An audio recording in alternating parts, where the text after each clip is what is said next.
Lloyd Center occupies a very unique spot in the ongoing work to rescue the environment of this area and the areas around it. There is no other institution doing today what the Lloyd Center is doing here. And that is taking research on the estuarial deterioration and the rivers which dot the shores here in Dartmouth and in Westport and New Bedford and Fairhaven, and taking the findings of that and not only using them to change citizens' behavior, but also taking those findings and translating them into educational opportunities and taking top grade environmental science classes into the local public schools. We now have education classes in all the sections of the 5th grade in the Dartmouth public schools, which derive directly from the scientific findings of our Turn the Tide work. Tony Milham, Dr. Milham's work on the Turn the Tide program is absolutely critical to preserving the estuaries here in Dartmouth and the rivers that feed into them. And that is an ongoing project, collaborative effort with the town of Dartmouth, University of Massachusetts in Dartmouth, and our friends and colleagues at the Coalition for Buzzards Bay.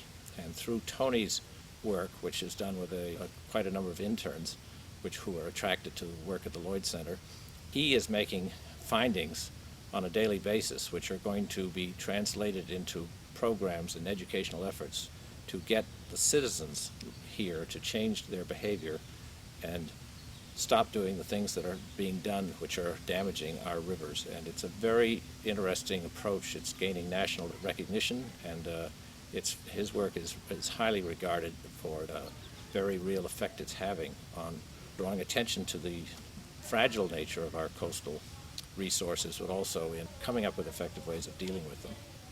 I started out as a field biologist in graduate school, and I loved the field work, but I realized that there was a gap between the research that scientists were doing and the general public having an understanding of the importance of that research and the importance of the wildlife in different areas.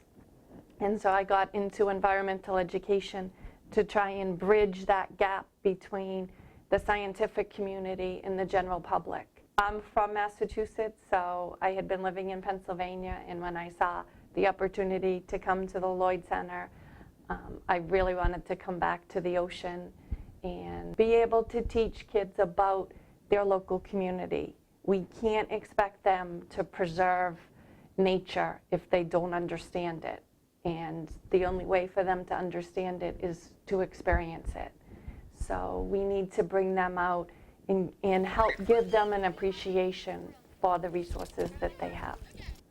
We have a group of children here every day, and it's really quite remarkable the things that they choose to come and tell us about. So I think we are giving kids an opportunity to get away from their hurried and busy and overscheduled lives to do some of the things we all had a chance to do when we were kids. There are too many rules today telling children they can't do this and they can't do that, and I think this is a terribly important part of their lives, and I think the Lloyd Center is doing something very unique in providing it. The fact that the Lloyd Center has reached over 10,000 children in its programs, the fact that the Lloyd Center is actively supported by a great many people in this community. The fact that our annual fundraiser, the Clam Bake, for the second year in a row has been completely sold out. I think it shows that the people who live in this part of the world or who come here in the summer recognize that what the Lloyd Center is doing is not just a discretionary activity, but something that's absolutely essential.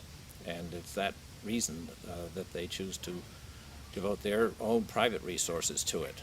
One of the things that the Lloyd Center has been doing over the years, which is very, very important, is protecting the endangered species along our beaches here, the piping plovers and least terns. This work has been going on for years now, protecting the birds in Allen's Pond, at Barney's Joy Beach, at Michon Point, and all along the coast here. Historically, the Lloyd Center has protected all the shorebirds in Bristol County, and so we're one of the first organizations, I think, in the state to protect the birds from when they are endangered to this point. So we often have the first bird showing up in the state. So the Lloyd Center has been a big part in starting this plover effort that's gone on since 1986. Our goal is to help protect against predators. Sometimes that works, sometimes it doesn't. Like we've had some abandonments on nests, particularly Horseneck Beach, which is a major beach. So I guess the big picture is that there's still battles, to be won with the piping plover that we haven't fully solved. So there's more work that lies ahead if we want to have the Plover hatch for years to come. I hadn't heard of the Lloyd Center until I got my internship here, and it's been nice to see a small independent environmental center that tends to get shadowed by the larger organizations. And I just realized so much work goes on here, so much research and so many educational programs, and it's just been a really nice experience getting into one of these organizations and being able to help out. Mark Mello, who's been the director of research here for years, is one of the top insect experts in the United States, and what he's doing that's of particular importance now is doing inventories on critical pieces of land which might be developed in a way that would hurt endangered species, and it's terribly important work, and it takes an expert like Mark to do that. He has also compiled an extraordinary collection of mounted butterflies and moths here at the Lloyd Center, and scientists can come from all over the country and make use of that collection when they need to. We want to be known, as the place to come to for unbiased information on environmental issues in southeastern Massachusetts.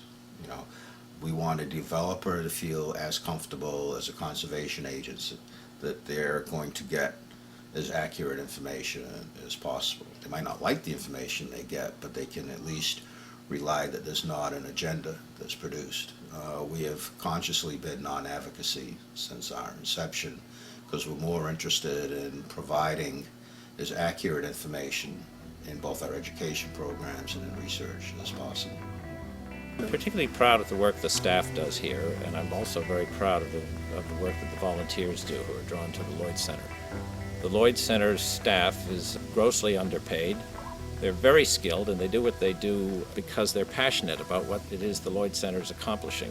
What I'm most proud about at the Lloyd Center and what the Lloyd Center's done for more than 25 years is when I see adults come back and say, I was here as a 5th grader and I remember the touch tank.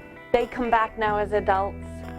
Some of them have children of their own, and they said, I wanted to bring my kids here to experience the estuary in the Lloyd Center and be able to show them, what they had done when they were in school or when they were younger. And it really makes you feel good that you made an impact on those kids that they remember for 15, 20 years later.